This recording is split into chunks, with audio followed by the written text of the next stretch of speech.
안녕하십니까. 임상옥 사관학교입니다. 자, 오늘은 소설 상도 속의 임상옥 세 번째 시간인데요. 폭풍전야 전편입니다. 폭풍전야는 최연소 소설 상도의 제 두 번째 권이 되겠습니다. 자, 오늘 선생님께 드릴 질문은 조금 이게 좀 날카로울 수 있습니다. 첫 번째 질문입니다, 쌤. 이 권에 보면 이런 내용이 나옵니다. 이로운 사람과 의로운 사람. 자, 이 둘의 차이는 무엇인지 여쭙겠습니다.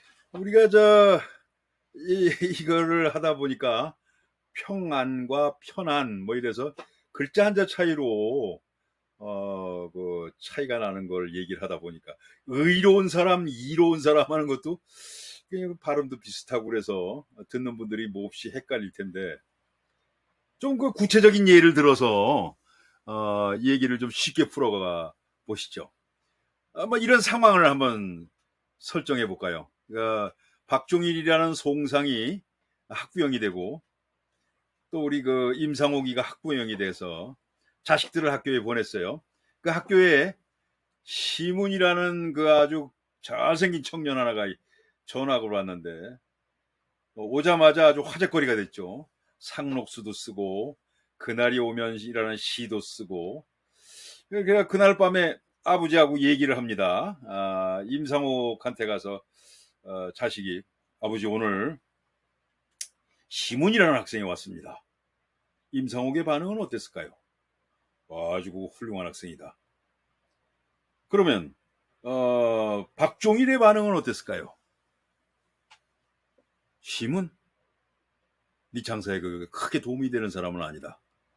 너무 깊게 사귀지는 마라. 왜 여기서 박종일과 임상옥의 반응이 달라졌을까요? 그 두 사람이 추구하는 바가 다르기 때문입니다.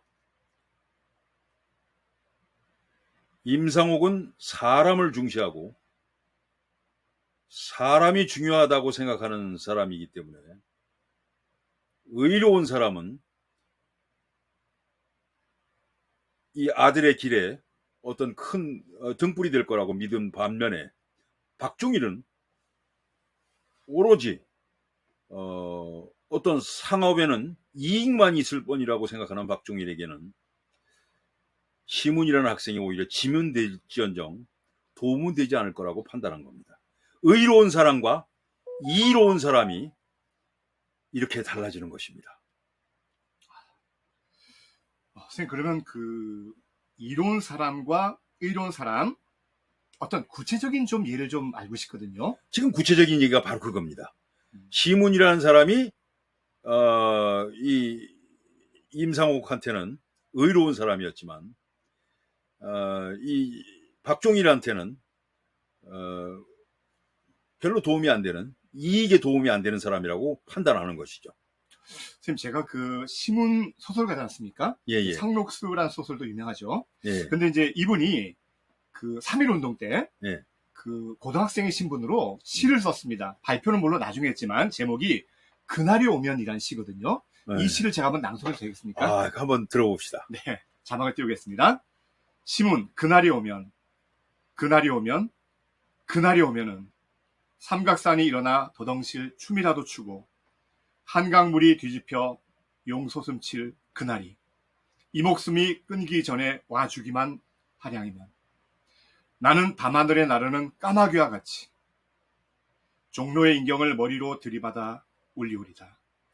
두 개골은 깨어져 산산조각이 나도 기뻐서 죽사옴에 무슨 한이 남으리까.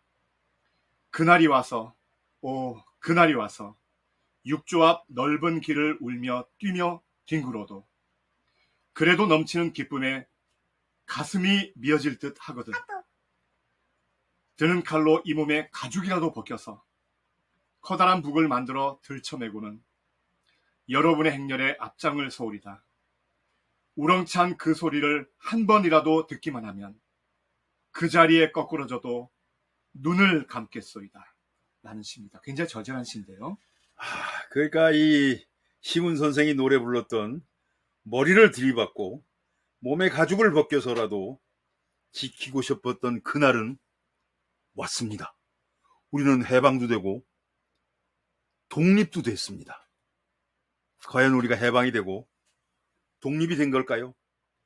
요 글에 요 독립과 해방의 빗장을 지르는 조지훈 선생님의 글을 한번 들어보십시다. 네, 그 조지훈 하면 그 청록파 시인의 한 명이었죠. 네. 이번에 봉황수라는 시를 다시 한번 낭송해 보겠습니다. 조지훈, 봉황수. 벌레 먹은 두리기둥, 빛 낡은 단청, 풍경 소리 날아간 추녀 끝에도 산새도 비둘기도 둥주리를 마구 쳤다. 큰 나라 섬기다 거미줄 친 옥자 위엔 여의주를 희롱하는 쌍용 대신에 두 마리의 봉황새를 틀어올렸다. 어느 땐들 봉황이 울었으랴만 푸르른 하늘 밑 추석을 밟고 가는 나의 그림자. 폐옥 소리도 없었다. 품석 옆에는 정일품, 종구품 어느 줄에도 나의 몸 둘 곳은 바위 없었다. 눈물이 속된 줄을 모를 양이면 봉황새야 구천에 호곡하리라 라는 시입니다. 굉장히 저절한 시입니다. 조지훈 시인은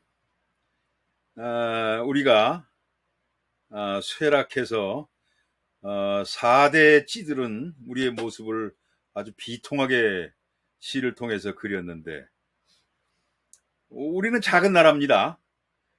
작은 나라가 작은 나라를 지키기 위해서 어떤 일을 해야 되는가 하는 건데, 때로는 우리가 전쟁도 필요합니다.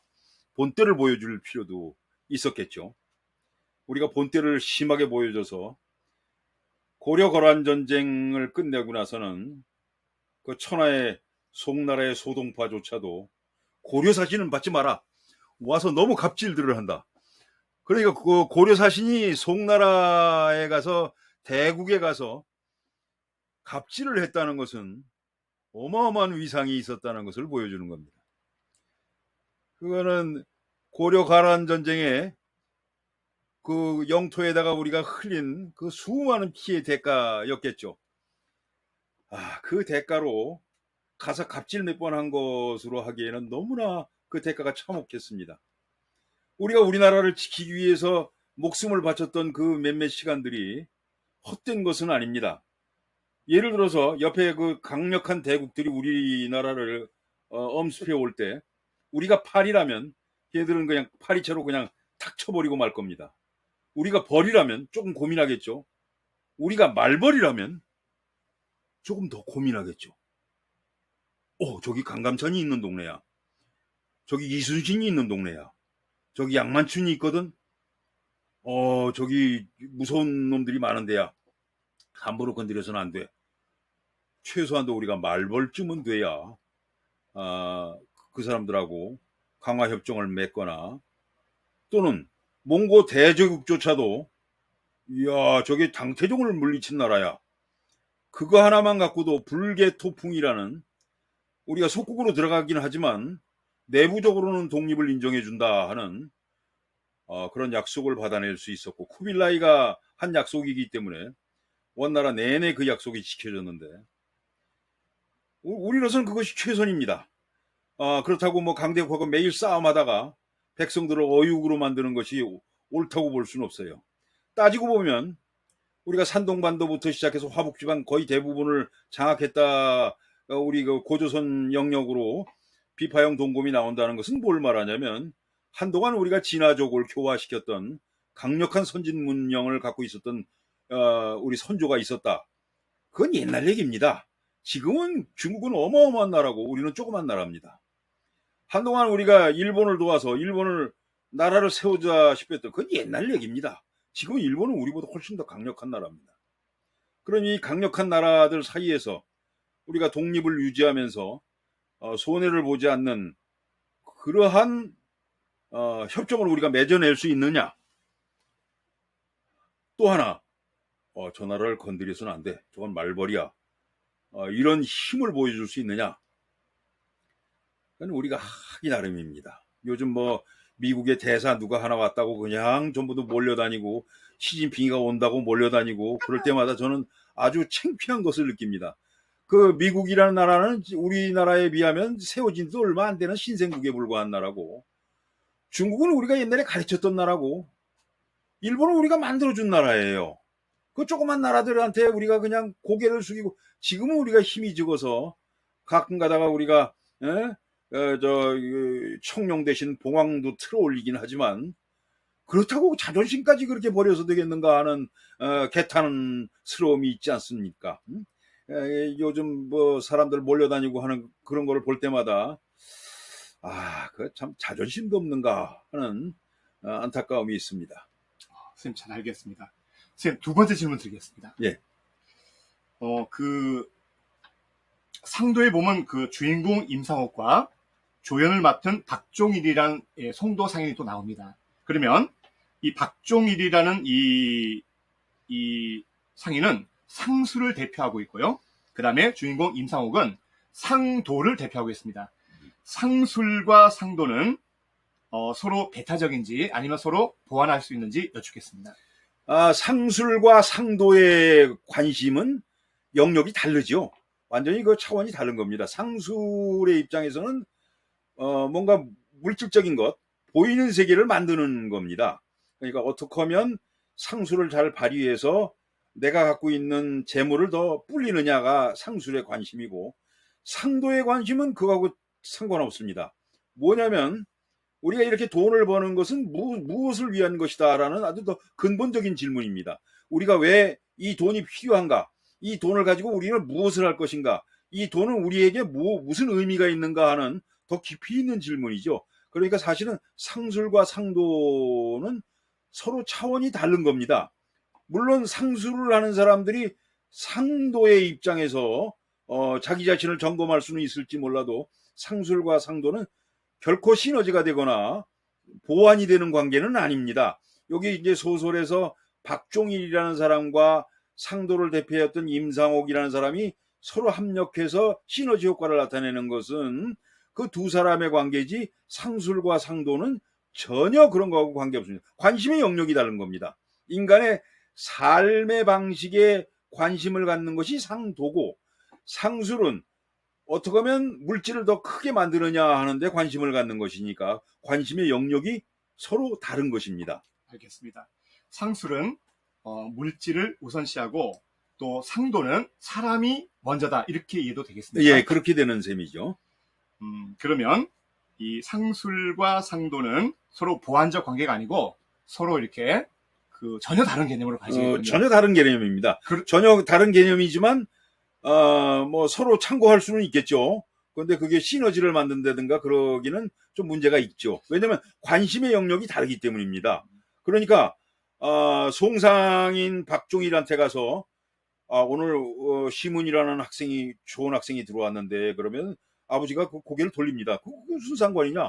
시문이라는 학생이 아무리 훌륭하고 위대하더라도 우리 장사하고는 관계가 없다. 우리가 관심의 영역 바뀌다.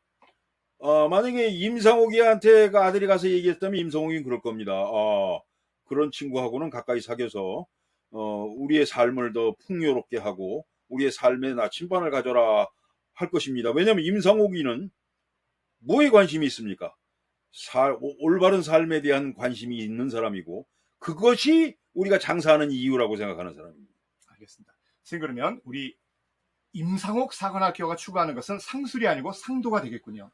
상술도 하고 상도도 합니다. 그렇습니까? 예. 둘 다 해야 됩니다. 그러면 원칙은 상도고, 둘 다 해야 됩니다. 조금 더 쉽게 설명해 주십시오. 상술과 상도는 다 필요한 겁니다. 그러면 우리가 어떻게 이때는 상술을 앞세우게 되고 이때는 상도가 먼저인지 우리가 어떻게... 그런 건 없습니다. 그러니까 상술과 상도의 그 기술을 다 갖고 있어야 세상을 살 수 있다고 보는 겁니다. 그렇군요. 선생님, 그러면 지금 시간 관계로 일단 1부에서는 여기까지 하고요. 우리 2부에서 사실 궁금한 게 많습니다. 네. 그래서 조금 더 깊이 있게 선생님께 질문을 드려서 선생님 좀 괴롭히겠습니다. 예. 다음 2부에서 예. 조금 더 이제 핵심적인 내용을 여쭙도록 하겠습니다. 예, 그러시죠. 네, 그럼 2부에서 뵙겠습니다. 여러분, 예, 감사합니다. 예.